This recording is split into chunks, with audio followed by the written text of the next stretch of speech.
श्री गुरुदेव चरण शरणों।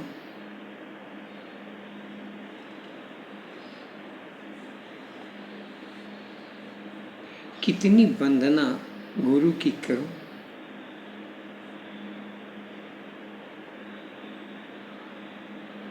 कोई माप नहीं है कि गुरु क्या शक्ति है। गुरु की जितना दयावान, सहनशील, महान, शक्तिशाली दूसरा कोई है ही नहीं। गुरु माता पिता और भगवान से भी बहुत आगे है। जो चाहे वो कर सकते हैं, परंतु संविधान तो सबको मानना पड़ता है।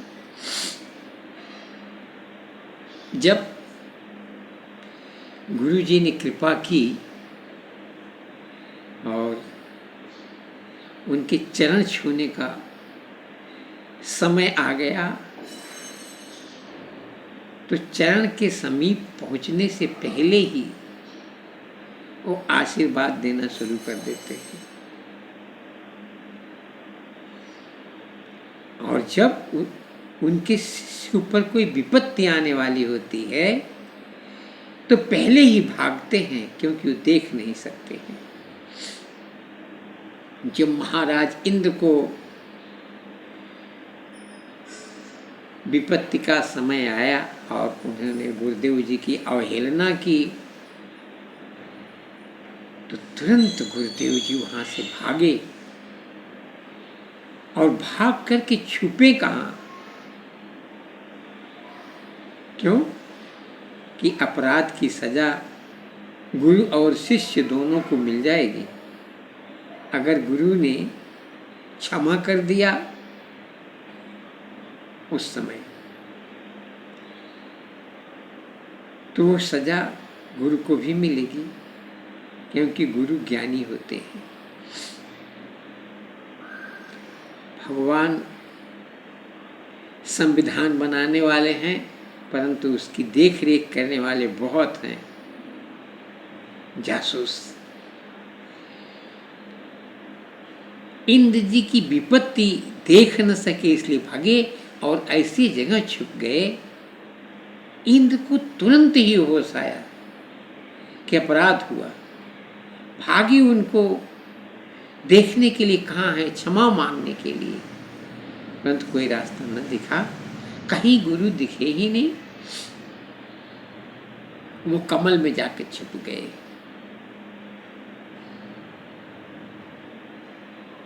संविधान परमात्मा ने जो बनाया है उसका पालन अनिवार्य है।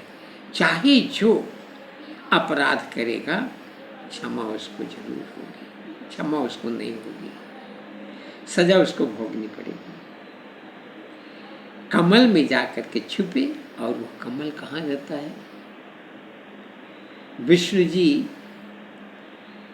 का चरण कमल कहा जाता है, चरण नयन कहे जाते, राजीव नयन कहे जाते हैं।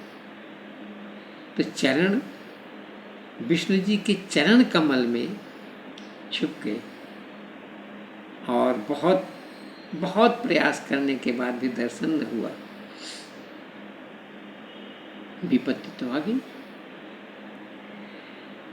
और यहाँ तो इनकी ये पोजीशन रही, और शुक्राचार्य को समय मिला, उन्होंने ऐसी कृपा की कि असुर राज, प्रथम असुर हैं हिरण्यकश्यप, उन्हीं के खानदान में महाराज बलि और देवताओं के ऊपर युद्ध करके विजय प्राप्त कर ली, और तीनों लोक में उनका राज्य हो गया। ईश्वर प्रभु महाविष्णु जी, क्यों कि इंद्र के तकलीफ में पड़ने का सब पर तकलीफ होगा, इसको जानते हुए भी वो कुछ नहीं कर सकते थे। और इंद्र जी को जब अच्छा समय लाना हुआ तो भगवान को गुरु जी जा करके विष्णु के चरण में पड़ते हैं कि इनका दुख कैसे दूर हो, आप ही रास्ता निकालिए। माँ अदिति तो बाद में आती है, गुरु रोते हुए जाते हैं और गुरु ने ही विजय करा दिया है और ये संविधान ईश्वर का ही बनाया हुआ है, इसको कौन काटने वाला है। गुरु को ही दुख था और लेकिन कुछ कर नहीं सकते थे। अब गुरु को जो नहीं करना है वह परमात्मा ईश्वर छल करके करते हैं। इंद्र को सीख मिलती है गुरु के द्वारा ही, तो गुरु कौन उसमें नहीं दिख रहे थे, परमात्मा ही गुरु थे। उनके आदेश का पालन किए और महाराज बलि के पास उनके समीप नीचे जाके बैठ करके क्षमा मांगते हुए कहते हैं कि भाई अब हम लोग ऐसी युक्ति निकालेंगे जिससे हम लोग सबल हो जाएं और नीचे बैठते ही महाराज बलि अशुद्ध थे। उन्होंने कहा क्या करना है। उन्होंने बोला हम लोग अमृत निकालेंगे, अमृत। महाराज बलि सोच गए तो कमजोर है ही, बोले आप का सहयोग, हम लोगों के सहयोग से अमृत निकलेगा और इसको हम लोग बराबर बराबर ले लेंगे। महाराज बलि ने सोचा ये क्या ले सकेगा, हम ही लेंगे। परंतु दया करके यह युक्ति काम आई। इंद्र को न मिल पाता और असुर भी, एक असुर आज तक पृथ्वी पर रह गया बीज जिसने अमृत चखा है और उसी से फिर असुर कितने पैदा हो रहे हैं। जबकि महाराज बलि भी उस अमृत का पान नहीं किए, परंतु महाराज बलि के साथ छल करने के कारण परमात्मा को भी तकलीफ हुआ और उनको भी सजा भोगनी पड़ी। लेकिन परमात्मा गुरु की कृपा के कारण और विश्व के कल्याण के लिए फिर एक उपाय बनाए। समुद्र मंथन हुआ।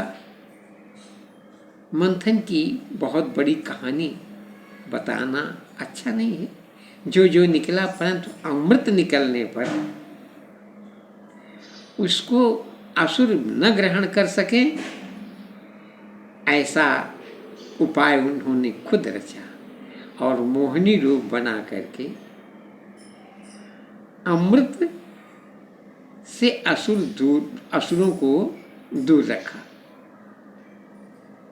असुर मोहिनी रूप में फंस गए और देवता को पुनः अमृत मिल गया, क्योंकि देवताओं का रहना अनिवार्य है। यह है गुरु जी की कृपा। शुक्राचार्य अपना प्राण दे करके रक्षा करने के लिए तैयार थे। महाराज बलि को जब राम परमात्मा ने छल किया तो उन्होंने पहले ही बता दिया, बस बस बस सावधान हो जा, अरे ये तो विष्णु हैं, इंद्र की रक्षा के लिए, इंद्र को राज्य पाठ देने के लिए तुम्हारे पास आए, तुम्हारे साथ छल कर रहे हैं, मत सावधान हो जा। परंतु ईश्वर जो चाहते हैं वह कौन बदल सकता है। जबकि गुरु चाहते तो हो सकता था, परंतु संविधान भी तो है। राष्ट्रपति जो चाहता है वो कर लेता है, उसके लिए इतनी छूट है। अपनी जान की बाजी लगा करके यहाँ तक उनकी एक आंख भी खत्म हो गई और गुरु लगे रहे साथ में। बस यही कहना है। जय श्री बाल कृष्ण।